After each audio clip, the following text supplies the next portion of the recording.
The Young and the Restless spoilers. The tragedy surrounding the Newman family has reached a terrifying new level in The Young and the Restless, and the air in Genoa City feels heavy with dread. What began as an accident has now turned into a coordinated assault on Nick and Sharon's family, an intricate and sinister web of revenge that has already claimed one life and threatens to take another. Noah's devastating car crash was only the beginning. His sister Mariah's brutal murder shattered the illusion of safety, and now, the last glimmer of hope, Faith, is in grave danger. The horror begins with a simple phone call that changes everything. Nick and Sharon, still reeling from the pain of losing Mariah and the shock of Noah's coma, receive an unknown number. Sharon answers first, her voice trembling, only to hear the faint, terrified cry of her youngest daughter, "Mom, Dad, please help me." Her voice is broken, desperate, filled with fear. The call lasts only a few seconds before a man's voice cuts in, deep, cold, and filled with menace. Nick, grabbing the phone from Sharon's shaking hand, demands to know who he is. The answer is a nightmare. "I'm the one who hit your son. And now I have your daughter." The silence that follows feels like eternity. Sharon collapses in tears as Nick struggles to process the words. Then the text message arrives, a picture of Faith, bound and blindfolded, followed by a demand, $2 million in cash within 24 hours, or they'll never see her again.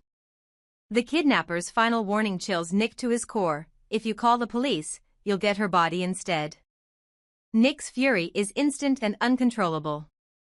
He smashes the phone against the wall before storming out, ready to tear Genoa City apart with his bare hands to find his little girl.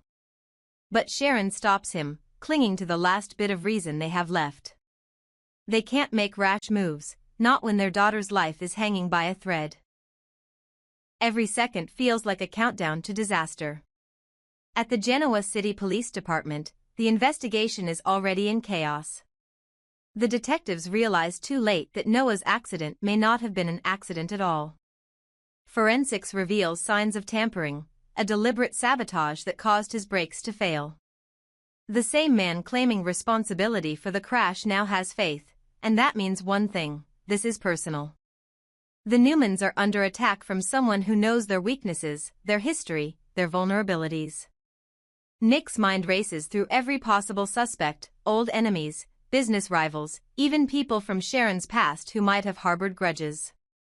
But none of it makes sense until they piece together one clue. The car that rammed into Noah was traced to a fake registration connected to a shell company recently purchased by an unknown investor using offshore accounts. The money trail leads to a familiar name, one connected to Kane Ashby's recent business dealings with Phyllis Summers and the stolen AI program. Somehow, this new wave of violence might not be random at all, but an extension of the same web of deceit spreading through Genoa City's elite. While the police scramble to locate the phone signal, Faith's situation grows worse. Hidden in an abandoned warehouse on the outskirts of town, she listens as her captor paces behind her. He doesn't wear a mask, but she can't see his face, only his heavy boots and the faint metallic sound of a gun being loaded. His voice is calm, disturbingly casual. "Your father thinks he can buy his way out of everything," he mutters.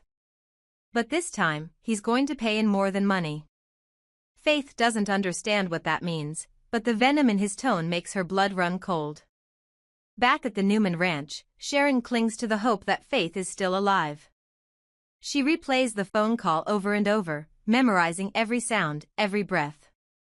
Then she notices something, a faint echo in the background, like machinery. Nick seizes on it instantly. He knows that sound, a freight yard, maybe near the old industrial district south of town. Against the advice of the police, he decides to go there himself. Sharon begs him not to, but his fatherly instincts overpower his fear. Nick arrives under the cover of night, the sound of distant trains echoing in the darkness. His flashlight cuts through the shadows, revealing signs of struggle, rope fibers, footprints, and a small silver bracelet. Faith's bracelet. He's close, but before he can call for backup, headlights flash behind him. The kidnapper is there. The same man who destroyed his family is standing just a few feet away, gun in hand. The confrontation is raw and feral. Nick demands to know why his family, why now? The man smirks, his eyes filled with hatred. Because you took everything from me, he spits. Your father's business destroyed my life. Victor Newman ruined my father, and you're going to pay for it. Suddenly, it all makes sense.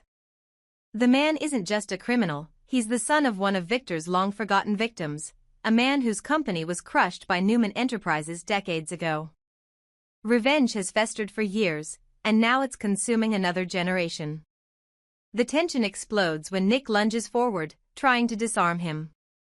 The two struggle violently, knocking over crates and sending sparks flying as machinery roars to life.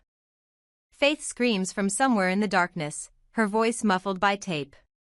Sharon, who followed Nick despite his warnings, bursts into the warehouse just as the gun goes off. The sound reverberates through the metal walls. For a terrifying moment, everything goes silent. When the smoke clears, the kidnapper lies on the ground, injured but alive, the gun knocked from his hand. Nick rushes to untie Faith, holding her close as she sobs uncontrollably. Sharon calls for help, her hands shaking as she stares at the man who nearly destroyed them. But even as the sirens approach, the nightmare isn't over. Before losing consciousness, the kidnapper whispers something that freezes them all. You think it's over? This was just the beginning. There are others. That one sentence changes everything. The Newmans realize that this attack was only part of a larger plot, a coordinated strike designed to dismantle their family piece by piece. The revelation sends shockwaves through Genoa City, forcing Victor and Nikki to confront the ghosts of their past. Enemies long thought dead or forgotten are returning, using new faces and new technology to exact vengeance. As the episode closes, Nick sits beside Faith's hospital bed, holding her hand tightly, while Sharon watches Noah still lying motionless in another room. The camera lingers on their faces, a family broken, terrified, but unyielding. Their love for one another is the only thing keeping them standing in a world that's collapsing around them. In the shadows outside, a man in a black coat makes a phone call. Phase 1 is complete, he says quietly. The Newmans are vulnerable now. His identity remains hidden, but his voice carries a chilling certainty. The war against Genoa City's most powerful family has just begun. The story leaves viewers breathless, haunted by the image of a family under siege and wondering how much more they can endure. With Noah fighting for his life, Faith traumatized, and Mariah gone forever, Nick and Sharon must now prepare for the unthinkable, because the enemy they're facing isn't just after their fortune. They're after their legacy, their name, and their souls. And as the lights dim over Genoa City, one question echoes through the darkness: who will survive when vengeance finally comes full circle? The horror gripping the Newman family only deepens as Nick begins to piece together the clues behind Faith's kidnapping, and the sound of the kidnapper's voice haunts him. Somewhere in the trembling rage and panic, a flicker of recognition crosses his face. He's heard that voice before, low, deliberate, filled with hatred. But where?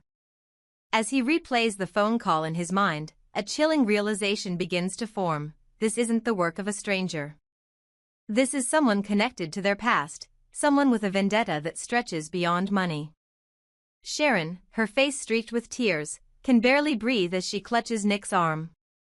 Just give him what he wants, she pleads, her voice cracking under the weight of terror. To her, there's no debate, Faith's safety is all that matters. The ransom demand of $2 million might destroy them financially, but nothing could ever compare to losing another child. Nick hesitates, torn between fury and fear. He knows that once he pays, they'll be at the mercy of a madman. But Sharon's desperate sobs pierce his resolve. He can't lose Faith, not after losing Mariah and watching Noah fight for his life in a hospital bed. The kidnapper's words still echo in his head: I'm the one who hit your son. That connection alone proves this is no random crime. The entire Newman family has become a target in a campaign of revenge, one that now spans from Genoa City to Los Angeles. Nick begins to suspect the attack is part of something larger, something calculated, as if the tragedies surrounding his family were orchestrated step by step. While he prepares to meet the ransom demand, Sharon makes the call to Victor and Nikki. When they hear the news, the devastation is immediate. Nikki drops the phone as Victor's face hardens into the mask of a man who has seen too many enemies rise from the ashes. He knows this isn't about money, it's personal. The Newmans have made countless enemies over the years, but this assault feels different. It's strategic, ruthless, and designed to dismantle their family piece by piece.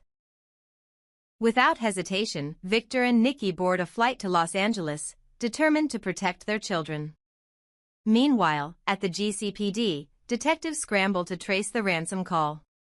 What they discover sends shivers down everyone's spine. The phone used to make the call was registered to a name that shouldn't exist, an alias once used by one of Victor's former associates, a man believed to be dead. This revelation shifts everything. The suspect isn't just seeking revenge, he's resurrecting old grudges from Victor's shadowy past. Faith, still held captive, begins to realize the depth of her danger. The kidnapper's patience is thinning.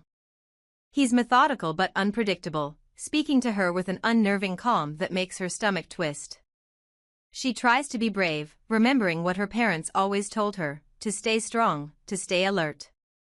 Yet every time she hears the metal door creak open, her pulse races, wondering if this will be the moment everything ends. Back in LA, Nick and Sharon meet in a dimly lit parking garage with a duffel bag full of cash.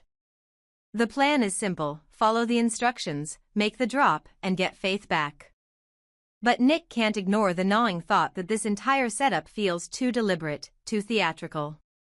When the phone rings again, the kidnapper gives new directions: drive alone to a warehouse near the harbor. Nick agrees, but secretly, he's already called in reinforcements. Victor's private security team, led by an ex-WSB operative, is already in motion, tracking his every move. Sharon watches helplessly from the car as Nick disappears into the darkness, her mind a battlefield of panic and hope. Minutes later, Victor and Nikki arrive, their presence bringing both strength and dread. Victor takes command instantly, analyzing every angle. His instincts tell him this isn't just about the ransom, it's a trap designed to lure Nick in. Nikki, her voice trembling, prays aloud that Faith will come home safe, but the fear in her eyes says what she doesn't dare speak, that their enemies always strike hardest when they seem weakest. Inside the warehouse, Nick finally confronts the kidnapper. The air is thick with tension, the faint hum of machinery echoing through the shadows. When the man steps forward, the dim light reveals his face, and Nick freezes. He knows him. The man's name is Jason McCall, the son of a former Newman Enterprises executive who lost everything after one of Victor's corporate takeovers decades ago. His father died in disgrace, and Jason has spent years plotting revenge. "I told you," Jason sneers, his eyes wild. "I'm not after your money. I want you to feel what my family felt. I want you to lose everything." Nick's heart pounds as he sees Faith tied up behind him, trembling but alive. "You want revenge on Victor," Nick growls, "but you're doing this to innocent people, to my daughter." Jason's expression twists into a smirk. "Innocent? There are no innocents in your family." Before Jason can raise his weapon, Victor bursts through the door with his security team.